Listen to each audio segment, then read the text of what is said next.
Welcome to Annapolis School of Seamanship. Captain John and Captain Matt coming to you here from one of our classrooms here. And we are going to answer your questions today, the most frequently asked questions about getting your captain's license. These are the questions that when the phone rings and we talk to people on the phone, these are the most common questions we get. And Matt, would you agree one of the top questions is what's the difference between the six-pack and the Masters? Right.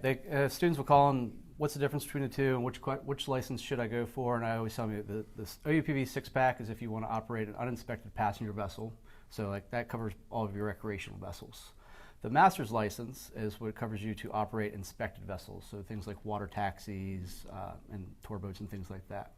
Right, and you may have seen our podcasts on carrying passengers for hire and who needs a captain's license. Bottom line is if you're going to carry people who are paying to be on the boat, passengers for hire, then you're going to need a captain's license. But OUPVs, operator of uninspected passenger vessels, right, aka six-pack boats, limited to uninspected vessels. Right.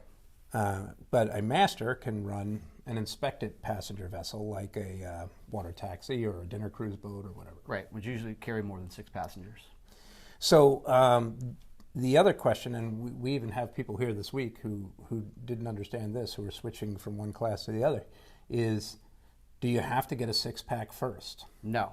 You don't have to get the six-pack first. You can go right for the master's license, up to 100 gross tons. It's the same sea time requirement for the six-pack as it is for the master's. So for inland endorsements. Yes, for inland endorsements. So just a second on that.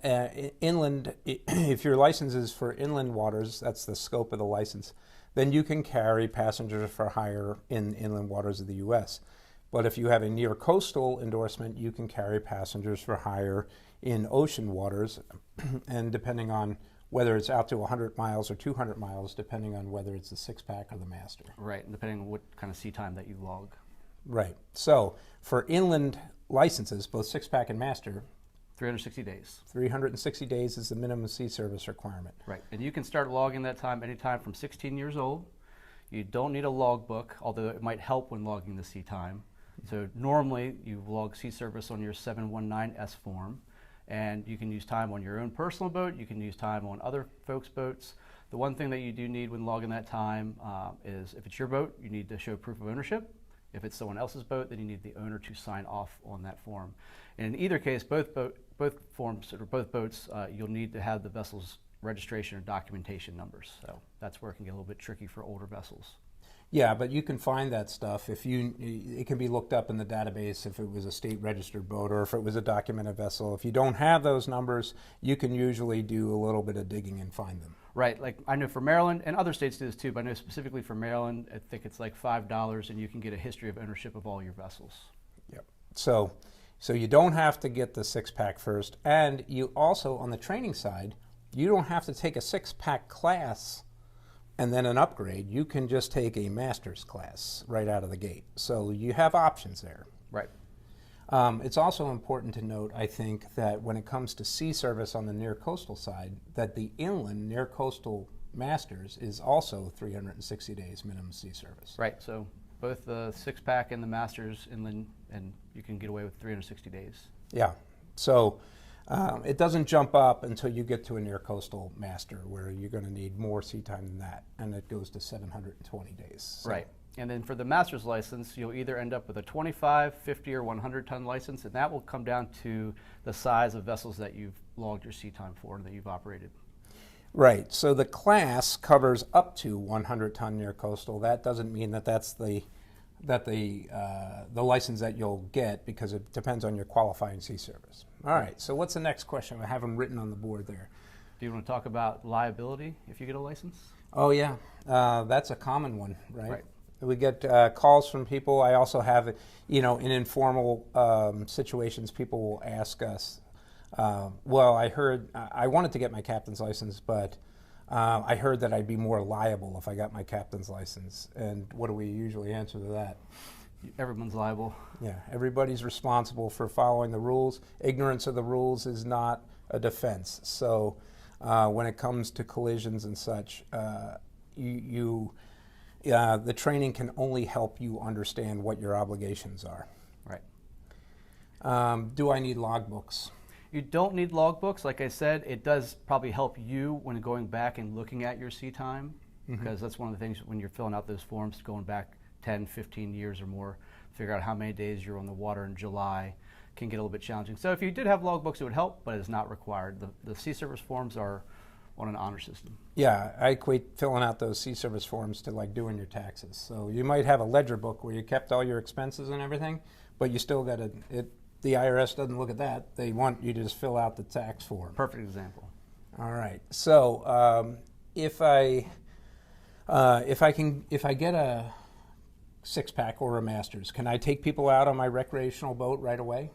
There's some legalities to getting your boat ready to be able to take the passengers out for hire, but the license, the 6-pack, and the Masters, which covers you for the 6-pack, can allow you to take people out on your vessel. Right. So getting the license takes care of you. The boat itself has to meet some requirements as well. Right. All right. What about sail and tow endorsements? So these are endorsements that you can get tacked onto your license, and for most people, I recommend when they call, say, definitely go for the towing endorsement, because there's no prior requirement to getting that endorsement. It's you take the course, you take the test, which is a pretty simple 20-question test, and that endorsement is now on the license forever. So if you ever wanted to operate something like a Sea Tow or Towboat US boat, you would need that towing endorsement on the license. So it's one of those things I recommend. Get it all on the first submission for your license, and then it's there for good. The auxiliary sailing endorsement, that does require at least 180 days on an auxiliary sailboat to qualify for that endorsement. And again, it's a shorter course with about a 20-question test, and once you do that and you put that with your license application, then you'll have the aux sailing endorsement, which allows you to operate an inspected sailing vessel. So that's really only good if you get it on the master's license, not the 6-pack license. Right. Because the 6-pack operated uninspected passenger vessel covers you on any uninspected passenger vessel. Power or sail. So that's an important thing. But the towing, the assistance towing endorsement applies to 6-pack and master. Correct. All right. So those are some common questions. Right. And then once you do the course and you get your sea time together and you do your endorsements and you do some other things for your application, like your medical and your drug tests, and you're going to take that package and submit it to the Coast Guard National Maritime Center. And people ask all the time, is there help available? Yes, there's help available. We offer help here through the school to students and even people who aren't our students, where we can help sit down with you, go through the application packet, put it together, review it, make sure everything looks good, there's no flags on it, and submit it for you. Great. So that covers pretty much a lot of the questions that we get with regard to getting your captain's license. And the last question, Matt, so should I get, if I have, I have the qualifying sea time, should I do it? Absolutely, it can't hurt, and you're definitely going to learn quite a bit in the class, so I highly recommend it. I can say this, I got my captain's license way back, and I didn't ever think I was going to use it. I was just doing it for something to do. Who knew? Well, it allows you to do so much. Like I said, you can run private boats on your own, take people out fishing, do sunset tours. You can, with your master's license, you can go things like do water taxis, dinner cruise boats, towboat operations, not tugs, but small towboat operations. So it offers you a lot of options for what you can do in the water and make some money at it. Great. Well, I hope this answers some of your questions about it, and we'll see you next time.